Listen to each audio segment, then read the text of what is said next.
Le père Ludovico attendait, sans montrer ne serait-ce qu'un signe d'impatience. Comme convenu, il avait évacué la petite église où il officiait dans ce village de campagne. Cela avait consisté à mettre dehors une servante laxiste et un poivreau qui cuvait son vin en faisant semblant de prier, une attitude qui agaçait profondément le prêtre. Ce dernier ne manqua pas de tirer l'ivrogne lui-même par le col jusqu'à la sortie, avant de fermer la porte sur le champ. Il s'était aussi confessé à un autre prêtre qu'il avait fait demander en urgence la veille. Une fois seul, il se dirigea vivement vers son office, traversant le sobre édifice. L'église ne comptait que 3 vitraux, un de chaque côté du transept et un autre au centre du déambulatoire. Son architecture romane laissait une grande place à la pierre lisse et aux quelques arches sans fioritures. Une 4e et dernière fenêtre en hublot surplombait l'entrée du lieu à quelques mètres de hauteur. Le plafond ne dépassait pas les 15 mètres sous la coupole du chœur et sur les murs épais, quelques représentations étaient accrochées dans des cadres de bois noircis par le temps et le manque d'entretien. Une fois dans ces quartiers, il s'était muni d'une chasuble blanche immaculée et l'avait revêtue. Puis, dans un des murs, il activa une trappe secrète où il saisit un linge grisâtre et le posa sur la table. Dépliant le linge avec précaution, son regard tomba enfin sur l'objet de sa quête. Devant lui s'étendait une étole de couleur bordeaux sur laquelle 2 croix d'or étaient brodées à chaque extrémité. Mais ce qui rendait ce vêtement liturgique exceptionnel, c'étaient les très nombreuses lignes dorées qui le parcouraient. Au premier coup d'œil, on n'y voyait que des tracés, mais celui qui prenait le temps de contempler l'objet pouvait y percevoir des phrases entières cousues en caractères minuscules, des protections en latin pour son porteur ainsi que pour ceux qui l'accompagnaient dans sa mission. Un vêtement rare offert au prêtre de la cellule inquisitoriale.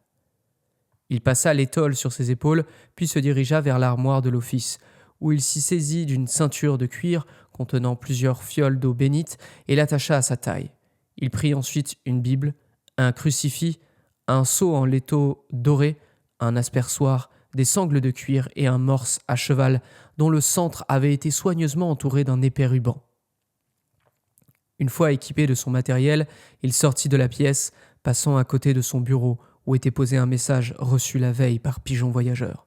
Le minuscule parchemin indiquait une rencontre prévue aujourd'hui en fin de journée, avec une consigne claire : être prêt à officier immédiatement. De retour dans l'église, le père déposa ses affaires sur un banc de prière avant de saisir une petite table haute à la croisée du transept. Il prit ensuite une chaise en bois par les accoudoirs en vérifiant la solidité et la plaça non loin de la table. Puis, il déboucha une des fioles et versa son contenu béni dans le seau. Observant les rayons du soleil à travers le hublot à l'entrée et l'ombre qui rampait sur la nef, Ludovico estima qu'il devait être 17 heures passées. Sans un mot, il prit place sur le siège et tira le rosaire attaché à son cou pour en réciter les mystères. 1 heure s'écoula alors que le prêtre était toujours plongé dans sa prière. Toutefois, l'ombre du soir avait englouti presque toute la nef, et des rayons dorés chauffaient une dernière fois le fond du bâtiment, notamment la croix solidement installée sur le vitrail. C'est alors que de la porte principale, on entendit le verrou tourner. Avec grande hâte, 2 hommes entrèrent, semblant peiner sous le poids d'un long et lourd fardeau retenu par des sangles. Ludovico ne pouvait les distinguer clairement car ils étaient à contre-jour, mais il devinait aisément l'identité de ses visiteurs. La porte fut refermée derrière eux et les arrivants remontèrent l'allée avec une vigueur redoublée, tirant sur les sangles pour éviter que le fardeau ne touche le sol. Sortant de l'ombre, le prêtre posa enfin un regard sur ses invités. Les 2 hommes portaient de longues capes de voyage à capuche rabattue, sous lesquelles se distinguaient des masques d'acier finement ciselés, ornés de motifs géométriques et d'écritures indéchiffrables. Arrivés à sa hauteur, ils posèrent négligemment leur fardeau au sol avant de s'agenouiller devant le chœur de l'église, inclinant humblement la tête. Sans un mot, Ludovico se saisit du seau et d'un aspersoir, traçant dans l'air un signe de bénédiction à l'intention des 2 inquisiteurs qui venaient d'entrer. Une fois les salutations achevées, il désigna la chaise devant eux ainsi que les sangles de cuir, puis se dirigea derrière l'autel. C'est alors que le fardeau s'anima, se débattant violemment, poussant de longs cris étouffés. Les 2 inquisiteurs se précipitèrent dessus et retirèrent un sac qui recouvrait l'une des extrémités. Dessous apparut la tête d'un homme d'environ 45 ans, aux cheveux bruns mi-longs et en bataille. Son visage suintait, ses joues rouges trahissaient un état de panique et ses yeux affolés scrutaient les lieux avec terreur. Sa bouche, entravée par un large bâillon de tissu dégoulinant de salive, montrait qu'il avait tenté de le rompre. Les inquisiteurs défirent le tissu avant de traîner de force le prisonnier sur la chaise et de l'attacher solidement à chaque extrémité avec les sangles de cuir. Dans l'église, ces bruits désespérés, étouffés et maladroits, résonnaient en écho sur les murs. De son côté, le prêtre s'était saisi derrière l'autel d'un morceau de charbon et d'un encensoir déjà prêt. D'un geste expert, il alluma le charbon et une volute de fumée s'échappa immédiatement. Une odeur mêlant agrumes, campre et écorce commença à imprégner l'air, tandis qu'il balançait l'encensoir avec une précision de rituel pour intensifier la combustion. Une fois le captif solidement sanglé, les 2 inquisiteurs s'attelèrent à allumer, à l'aide d'amadou, les cierges disposés dans l'église. En quelques minutes, le lieu fut baigné d'une lumière vacillante et enveloppé d'une fine brume d'encens, que Ludovico dispersait soigneusement tout en récitant des cantiques appropriés pour l'occasion. Pendant tout ce temps, le prisonnier se débattait furieusement, tirant sur ses liens, sanglotant et poussant des plaintes déchirantes. « Que voulez-vous obtenir de lui ?» demanda le prêtre d'une voix calme, achevant un des cantiques. L'un des inquisiteurs s'approcha. À sa ceinture pendaient une dague et une épée courte. Sous sa cape, une armure de cuir souple et des bottes de rôdeur apparaissaient discrètement. Son homologue portait une tenue similaire, bien que ne disposant que d'une épée courte. « Il est possédé, soyez-en certains. Nous soupçonnons fortement qu'il ait manipulé un artefact maudit, mais sommes incapables de le retrouver. Si vous parvenez à chasser le démon en lui, il pourra nous indiquer où il l'a dissimulé. L'artefact est-il encore seulement en sa possession ? Si son pouvoir est grand, il a peut-être corrompu d'autres âmes, demanda Ludovico d'une voix égale. Ce n'est pas une simple possession, mon père. Nous avons tout lieu de croire que cet homme est habité par une entité royale, non un vulgaire sous-fifre. Ludovico, intrigué, posa son regard sur le captif, toujours en état de lamentation. Le visage de l'homme, bouffi par les larmes et l'effort de se débattre, trahissait une profonde détresse. D'un pas assuré, le prêtre s'approcha et releva brusquement sa manche jusqu'au coude.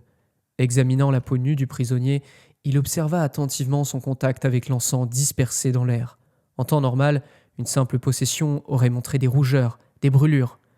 L'absence de réaction ici démontrait que le démon était capable de disparaître totalement du corps humain et donc de n'avoir aucun mal à se confronter aux premières barrières d'un exorcisme. « Évidemment », murmura Ludovico en se retournant vers les inquisiteurs. Il reprit d'une voix mesurée. « Donc, notre cible est investie d'une mission de haute importance. C'est un miracle que vous ayez réussi à l'appréhender. Cependant, je me dois d'être transparent. Le processus est hasardeux. Je ne garantis en rien la réussite de l'exorcisme que je vais tenter. Avez-vous le nom de l'entité ? Aucunement, répondit l'inquisiteur. Voilà une double peine. L'exorcisme repose avant tout sur les forces morales et physiques du patient. J'espère qu'il aura la capacité d'endurer ce qui va suivre. Avez-vous déjà réussi un tel exorcisme, mon père ? Demanda l'autre inquisiteur masqué. Les yeux du prêtre se baissèrent vers le sol, signe d'une réflexion profonde. Je ne suis pas certain d'avoir réellement réussi. C'est là toute la force de l'ennemi, la duperie. Très bien, mettons-nous au travail, vous savez quoi faire. Les 2 masques inclinèrent la tête en signe d'approbation et se positionnèrent de chaque côté de la chaise.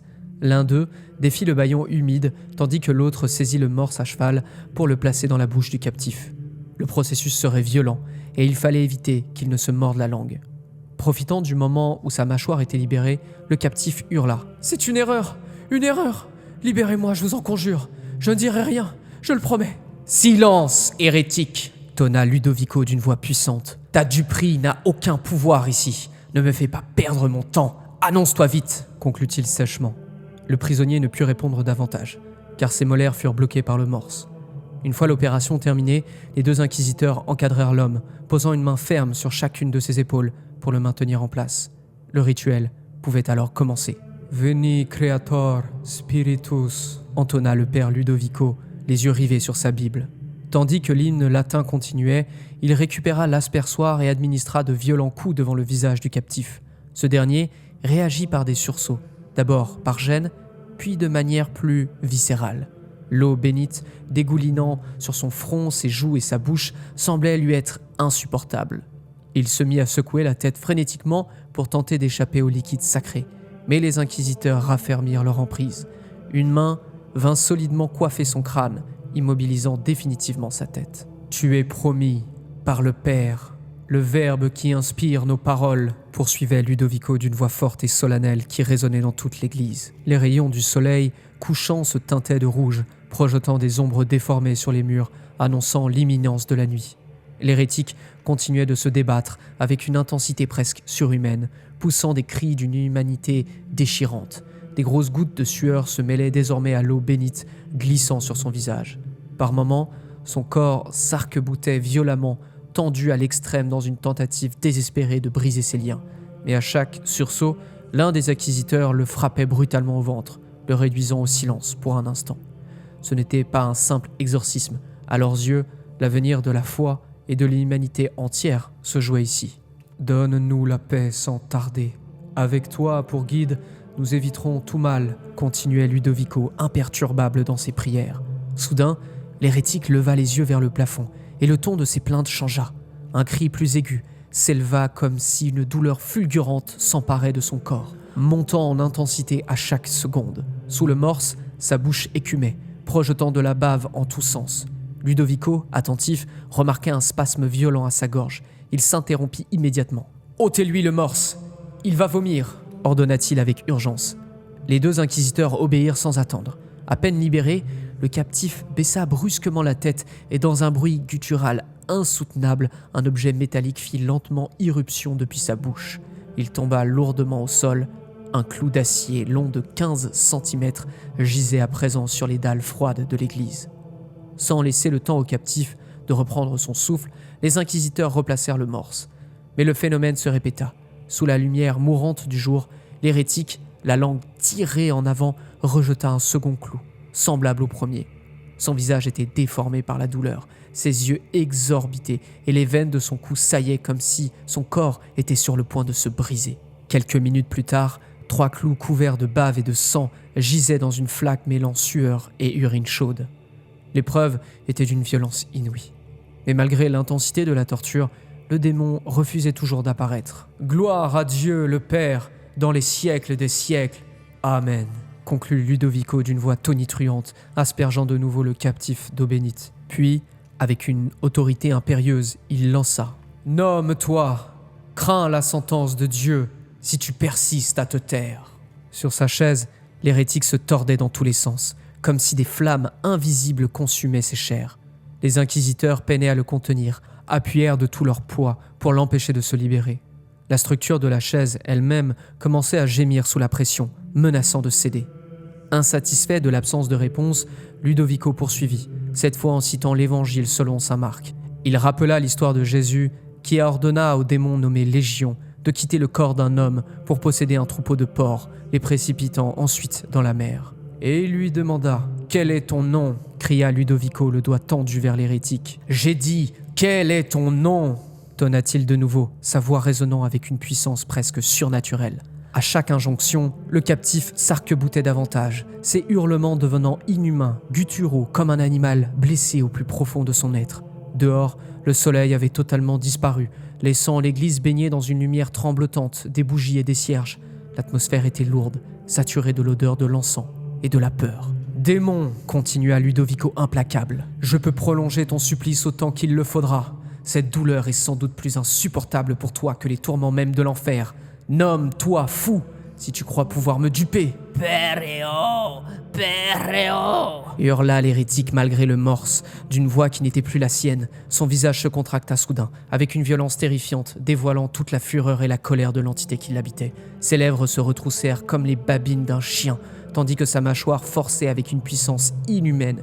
Puis, un bruit épouvantable résonna, celui d'une pluie de petites billes tombant sur le sol. Ses dents.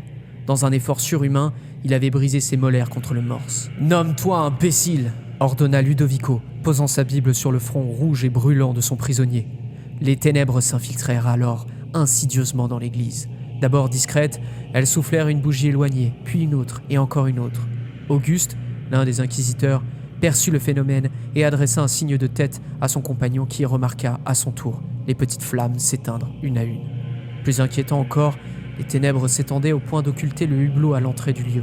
En se retournant, ils constatèrent que les 3 vitraux avaient été remplacés par un mur obscur et opaque. Peu à peu, les extrémités de l'église disparaissaient dans une noirceur inquiétante. « Père, accélérez, je vous prie. Nous avons une réaction ici », demanda Auguste, la voix courtoise mais tendue. Il tira son épée, imité par son compagnon. Les 2 inquisiteurs dégainèrent leurs armes avec un calme maîtrisé, saisissant à la ceinture une fiole qu'ils versèrent sur leurs lames. « Récite après moi, démon, au nom du Père, du Fils et du Saint-Esprit !» tonna Ludovico, imperturbable. Une fois le liquide visqueux appliqué, les 2 hommes appuyèrent un pouce ganté sur une baguette incrustée dans leurs épées. Frottant d'un coup sec, une gerbe d'étincelles embrasa leurs lames, illuminant faiblement l'espace autour d'eux. « Regarde-moi, démon ! Je t'ordonne de me regarder dans les yeux !» hurla Ludovico. Le captif semblait inerte, sa tête pendante, retenue uniquement par son cou. Quelque chose avait changé dans la pièce. Ludovico, habitué à prêcher jour et nuit dans l'église, réalisa soudain un détail glaçant. À 2 mètres autour de lui, il ne voyait plus rien. « Vous n'avez pas remarqué ?» demanda Ludovico déstabilisé. « Remarquez quoi, prêtre ?» rétorqua sèchement Auguste, son regard rivé sur l'obscurité. Il n'y a plus d'écho quand je parle. Où sont les murs ? Où sommes-nous » s'étonna Ludovico, la peur s'insinuant dans sa voix. Auguste se retourna brusquement et empoigna le prêtre, plongeant les orbites vides de son masque dans ses yeux. « Mon père, concentrez-vous. C'est son but, vous effrayer et vous briser. Vous êtes la foi, vous êtes la lumière. Vous ne craignez rien. Ce n'est que le début. Concentrez-vous sur lui, on s'occupe du reste, » ordonna-t-il avant de le relâcher. Une cloche sonna alors au loin. 3 coups graves résonnèrent, suivis d'un silence pesant, puis 3 autres coups à nouveau. Auguste sentit au plus profond de son âme qu'il n'était plus dans l'église. Une force incommensurable les avait transportés ailleurs. Ou peut-être était-ce un autre lieu qui s'était imposé à eux. Et au-dessus d'eux, dans l'obscurité oppressante, il perçut un mouvement. Auguste pressentait qu'une entité colossale, invisible, planait dans les hauteurs. Ludovico, rassemblant son courage, se retourna vers l'hérétique, mais s'arrêta net. Le captif relevait la tête. Du sang épais et noirâtre dégoulinait de ses gencives écrasées contre le morse. Ses yeux avaient changé. Ludovico capta brièvement l'instant où ses iris se distordirent pour former une fente horizontale, reptilienne. L'expression de son visage n'était plus empreinte de douleur ou de peur. Elle était froide, vide. « Père Ludovico, relâchez-moi immédiatement », dit-il d'une voix calme et étrangement noble. « Jamais, nomme-toi impie. Prêtre lâche, esclave peureux du Christ, relâchez-moi ou faites face à ma colère. » Pour toute réponse, Ludovico ouvrit une nouvelle fiole d'eau bénite et aspergea le captif d'un signe de croix. L'eau ruissela sur lui sans aucun effet. « Tu voulais mon nom, prêtre. Ici-bas, je suis Mana Storb. » Un frisson parcourut les 3 hommes. Les inquisiteurs échangèrent un regard inquiet sous leur masque d'acier. Ils savaient à quoi s'en tenir désormais. « Je peux lire en toi, prêtre. Tu n'es pas de taille. Libère-moi ou subis ma colère, » murmura le démon d'une voix posée mais tranchante. « Je vous l'interdis, Ludovico. Continuez !» ordonna Auguste, le ton ferme. Alors, le démon détourna le regard vers les 2 soldats et entr'ouvrit légèrement sa bouche, émettant un son inaudible pour eux. Dans l'obscurité totale, une paire d'yeux laiteux apparut, suivie d'une autre à leur droite, puis à leur gauche. En quelques secondes, une multitude d'yeux brillèrent dans les ténèbres, les fixant avec une intensité maléfique. Un bruit de pas rapide brisa le silence. Une forme invisible courait dans leur direction. Auguste, le cœur battant, ajusta sa posture prêt à frapper d'un coup circulaire sans savoir ce qu'il affrontait. Lorsque la forme invisible dépassa une distance de 2 mètres, Auguste envoya son coup, et la trajectoire enflammée de l'épée éclaira un bref instant son champ de vision. Contre l'acier se jeta une ombre à la physionomie humaine qui disparut dans un embrasement lorsque l'épée la traversa. Cette brève source de lumière permit à Auguste le temps d'apercevoir la première rangée de bancs dans l'église. Bonne nouvelle, il se trouvait toujours au bon endroit. C'étaient seulement les ombres qui avaient investi les lieux. Et pas de quoi se réjouir, déjà les autres formes accouraient de part et d'autre. Alors que les 2 inquisiteurs s'évertuaient à contenir l'assaut maléfique, Ludovico usait de toute sa science pour extirper le démon du malheureux. Tes vaines paroles ont l'odeur du soufre et de la tromperie, démon. Je t'ordonne de sortir de ce corps, tout comme le Christ ordonna à tes fils légions autrefois. Je t'ordonne de quitter ce corps immédiatement. Retourne d'où tu viens, ordonna-t-il avec plus de vigueur encore. Bien que le possédé restait calme de façade, ses incitations ne semblaient pas si inoffensives.